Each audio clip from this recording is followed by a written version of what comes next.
Story with Binaca. सुनिए कहानी Binaca की जुबानी। तीर्थंकर चरित्र श्रृंखला में हाजिर है 20वें तीर्थंकर भगवान मुनि सुव्रत का चरित्र। राजगृह के हरिवंशी राजा सुमित्र की महारानी थी पद्मावती। 14 महास्वप्न देखकर रानी ने ज्येष्ठ कृष्णा नवमी के दिन महान पुण्यशाली पुत्र को जन्म दिया। पुत्र जन्मोत्सव एवं नामकरण के समय राजा ने घोषणा की कि जब से ये पुत्र माता के गर्भ में आया तब से रानी ने विविध प्रकार के व्रत और नियम धारण किए और किसी मुनि की तरह त्याग संयममय जीवनचर्या बिताती रही। इसी कारण हम पुत्र का नाम मुनि सुव्रत रखना चाहते हैं। युवा होने पर मुनि सुव्रत का पाणी ग्रहण हुआ और उसके बाद राज्याभिषेक। जीवन के उत्तरार्ध काल में महाराज मुनि सुव्रत ने राज्य त्याग कर फाल्गुन कृष्णा अष्टमी के दिन दीक्षा ग्रहण की।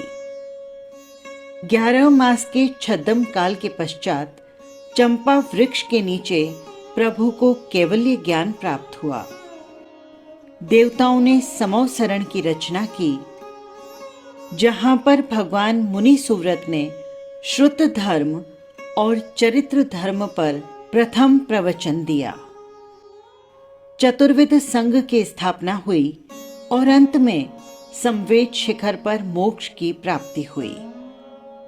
भगवान मुनि सुव्रत का शासनकाल जैन पुराण इतिहास की दृष्टि से बहुत महत्वपूर्ण रहा। इनकी विद्यमानता में 9 चक्रवर्ती महापद्म हुए।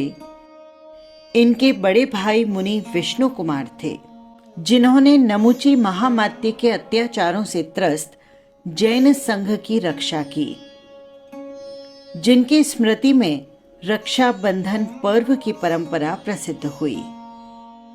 इन्हीं के शासनकाल में प्रतिवासुदेव रावण, मर्यादा पुरुषोत्तम राम यानी अष्टम बलदेव और वासुदेव लक्ष्मण हुए।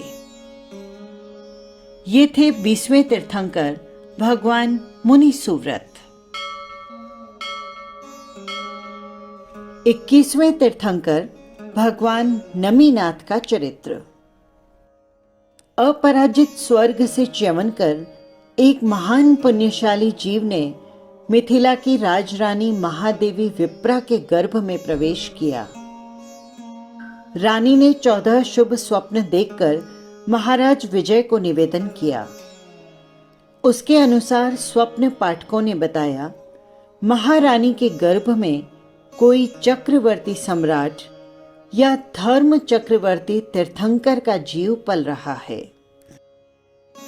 एक बार बालक जब गर्भ में था तब शत्रु राजाओं ने अचानक मिथिला नगरी को चारों तरफ से घेर लिया। शांति प्रिय राजा विजय चिंतित हो उठे। तभी विशिष्ट निमित्त ज्ञानी ने एक उपाय बताया।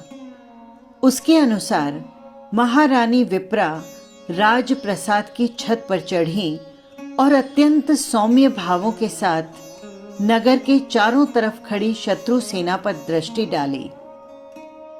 गर्भस्थ शिशु के शांतिमय तेजस परमाणुओं के प्रभाव से माता की दृष्टि में अत्यंत सौम्यता और तेजस्विता का आविर्भाव हुआ, जिसका प्रभाव शत्रु सेना के मन पर पड़ा। शत्रु राजाओं का हृदय बदल गया। विजय करने आए थे परंतु स्वयं विजित हो गए और राजा विजय के समक्ष सभी ने समर्पण कर नमन किया। श्रावण कृष्ण अष्टमी को कनक वर्ण वाले एक पुत्र का जन्म हुआ। शाकेंद्र आदि ने भगवान का जन्म कल्याणक महोत्सव मनाया। शत्रु नमन की इस अद्भुत घटना की स्मृति में बालक का जन्म होने पर माता पिता ने उनका नाम रखा नमीनाथ। यौवन में उनका विवाह हुआ और उसके बाद राज्याभिषेक। दीर्घ काल तक राज्य संभालने के बाद संसार त्याग कर आषाढ़ कृष्णा नवमी को उन्होंने दीक्षा ग्रहण की। 9 मास के पश्चात मिथिला के ही उद्यान में ब्रकुल नामक वृक्ष के नीचे शुभ ध्यान अग्नि से 4 घनघाती कर्मों का नाश कर कैवल्य ज्ञान को प्राप्त किया। सम्यक दर्शन के स्वरूप पर भगवान की प्रथम धर्म देशना हुई। वैशाख कृष्ण दशमी को संवेद शिखर पर भगवान नमीनाथ ने मोक्ष प्राप्त किया। आपके समय में 10वें चक्रवर्ती हरिशेन हुए। आपके निर्वाण के पश्चात आपके ही धर्म तीर्थ में 11वें जय चक्रवर्ती हुए।